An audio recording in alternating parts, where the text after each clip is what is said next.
Hello बच्चों, let's read the question. Consider a non-conducting plate of radius r and mass m which has a charge q distributed uniformly over it.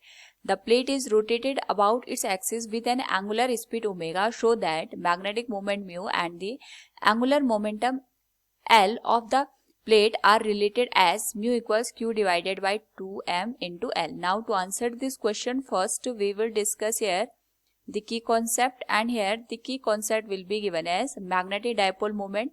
It is denoted as mu, and we can mathematically written it as n into I into a.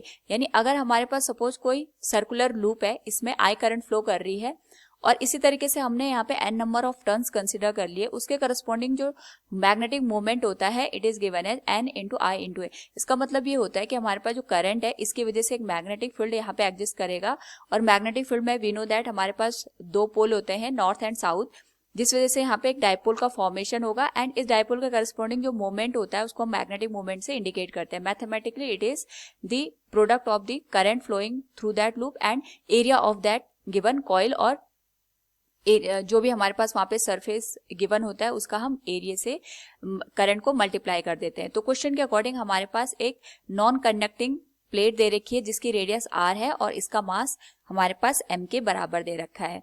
तो यहाँ पे जो charge q है वो इसमें uniformly distribute हो रहा है. हमें क्वेश्चन के अकॉर्डिंग यहाँ पे जो मैग्नेटिक मोमेंट है म्यू और जो हमारे पास यहाँ पे एंगुलर मोमेंटम है उसके बीच रिलेशन स्टैब्लिश करना है. तो हम ये मान के चलते हैं, सपोज हमारे पास ये सर्कुलर प्लेट है जिसकी रेडियस r के बराबर है, तो इसमें हम एक स्मॉल सा पोर्शन कंसिडर करते हैं. इस स्मॉल से पोर्शन की जो थिकनेस है, सपोज हमने सर्कुलर पोर्शन ले लिया, इसकी जो थिकनेस है हमारे पास ये dx के बराबर है और इसकी जो रेडियस है हमारे पास वो x के बराबर है. तो सबसे पहले हम ये देखेंगे हमारे पास जो पोर्शन हमने यहाँ पे कट किया है उसमें टोटल कितना चार्ज हमारे पास सिचुएटेड है. तो जो हमारे पास चार्ज है वो यूनिफॉर्मली डिस्ट्रीब्यूटेड है. उस पर्टिकुलर केस के लिए हम ये बात करेंगे कि पर यूनिट जो हमारे पास यहाँ पे सरफेस चार्ज डेंसिटी आएगी सिग्मा से इंडिकेट करेंगे, that will be given as q divided by total area, और टोटल एरिया हमारे पास यहाँ पे पाई इंटू आर स्क्वायर के बराबर आएगा क्योंकि सर्कुलर प्लेट है. क्योंकि जो सिग्मा की वैल्यू है या हमारे पास सरफेस चार्ज डेंसिटी है ये यूनिफॉर्म है, तो अगर ये यूनिफॉर्म है तो हम जो हमने स्मॉल सा पोर्शन यहाँ पे कंसिडर किया है इसमें टोटल चार्ज का अमाउंट कैलकुलेट कर सकते हैं. So we can say here total charge over small portion. तो यहाँ पे हमारे पास जो टोटल चार्ज की वैल्यू होगी that can be calculated as जो हमने यहाँ पे चार्ज डेंसिटी कैलकुलेट की है मल्टीप्लाई हो जाएगा जो हमने यहाँ पे शेडेड पोर्शन बनाया है इसका एरिया कितना है. तो इसकी जो एरिया है हम इसका एरिया निकाल सकते हैं इसके सरकमफेरेंस को इसकी थिकनेस से मल्टीप्लाई करके. तो इसका सरकमफेरेंस आएगा 2 पाई इंटू एक्स और इसकी थिकनेस आएगी हमारे पास dx के बराबर. तो सिग्मा की वैल्यू हम ऑलरेडी कैलकुलेट कर चुके हैं, it is q divided by pi into r square and it will be multiplied with 2 pi into x into dx के. This will be total charge जिसको हम यहाँ पे dq से भी इंडिकेट कर सकते हैं. क्योंकि हमें यहाँ पे चार्ज का अमाउंट पता है तो हम t टाइम में इस पर्टिकुलर जो सर्कुलर लूप है उसमें कितनी करंट फ्लो कर रही होगी ये निकाल सकते हैं, क्योंकि ओवरऑल हमें यहाँ पे जो मैग्नेटिक मोमेंट है उसका रिलेशन बताना है मोमेंटम के साथ, एंगुलर मोमेंटम के साथ. तो मैग्नेटिक मोमेंट को फाइंड आउट करने के लिए हमें यहाँ पे करंट की रिक्वायरमेंट होगी. So we can say small जो करंट होगी that will be calculated as D I, जिसको हम डी आई से इंडिकेट करेंगे, that will be given as D Q divided by D T. और डी क्यू की वैल्यू हम ऑलरेडी कैलकुलेट कर चुके हैं, it is Q into 2 pi into X into D X divided by pi into R square, और ये multiply हो जाएगा. टाइम को हम यहाँ पे डायरेक्टली टी से इंडिकेट कर सकते हैं.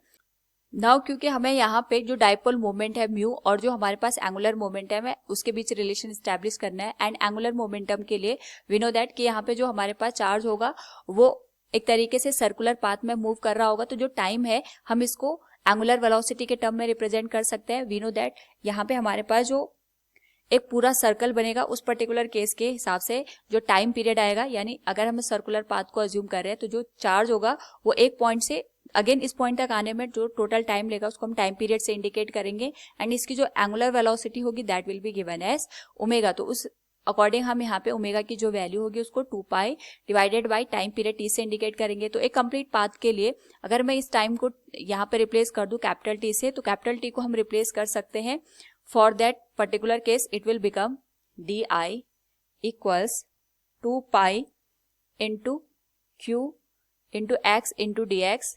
This will be divided as pi into r square into 2 pi divided by omega आ जाएगा. ओमेगा को हम डायरेक्ट यहाँ पे न्यूमरेटर में मल्टीप्लाई कर सकते हैं. सो फ्रॉम हियर अगर हम सिमिलर टर्म को देखेंगे तो हमारे पास यहाँ पे पाई से पाई कैंसिल हो जाएगा, 2 से 2 कैंसिल हो जाएगा. तो जो डी की वैल्यू हमारे पास बनेगी that will be given as Q into omega into X into D X divided by pi into R square.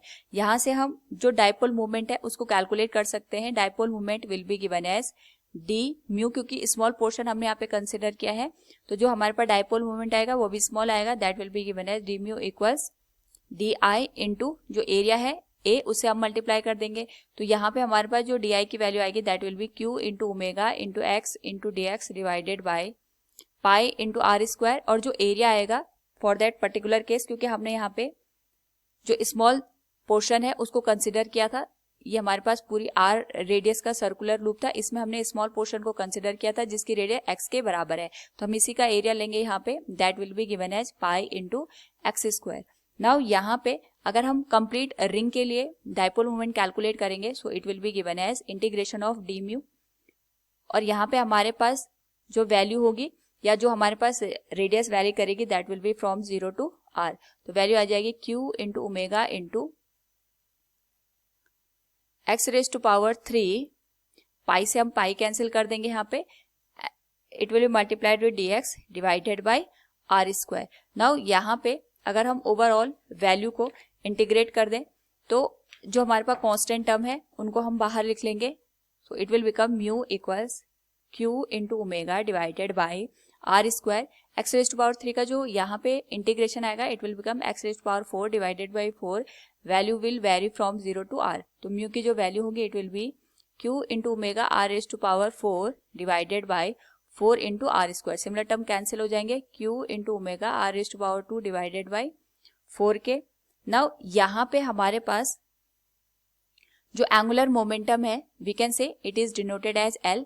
L will be given as I into omega, क्योंकि हमारे पास सर्कुलर डिस्क है. Circular disc का जो moment of inertia होता है it is given as M R square divided by 2 into omega. And यहाँ पे हमें जो रिलेशन है वो एल और म्यू के बीच ही स्टैब्लिश करना है. वी नो दैट यहाँ पे अगर हम म्यू और एल को रिलेट करें, यहाँ पे हमारे पास जो वैल्यू गिवन होगी इसको हम अगर इक्वेशन नंबर फर्स्ट कंसिडर करें, इसको इक्वेशन नंबर 2, दोनों को हम डिवाइड करके लिख सकते हैं. Equation number 2 will be divided by equation number 1. तो ये आ जाएगा म्यू बाय एल के बराबर. म्यू की वैल्यू हमारे पास आ जाएगी Q into omega into R square divided by 4. L की वैल्यू रेसिप्रोकल करके हम लिखेंगे that will become 2 divided by M into R square omega. Omega से ओमेगा कैंसिल हो जाएगा, आर स्क्वायर से आर स्क्वायर कैंसिल हो जाएगा and it will become Q divided by twice of M. तो यहाँ से म्यू की जो वैल्यू निकल के आएगी that will become Q divided by 2m into L. This will be the relation between dipole moment and angular momentum. So from the given question we have calculated the relation between mu and L. Hope all you understood it. Thank you and best of luck.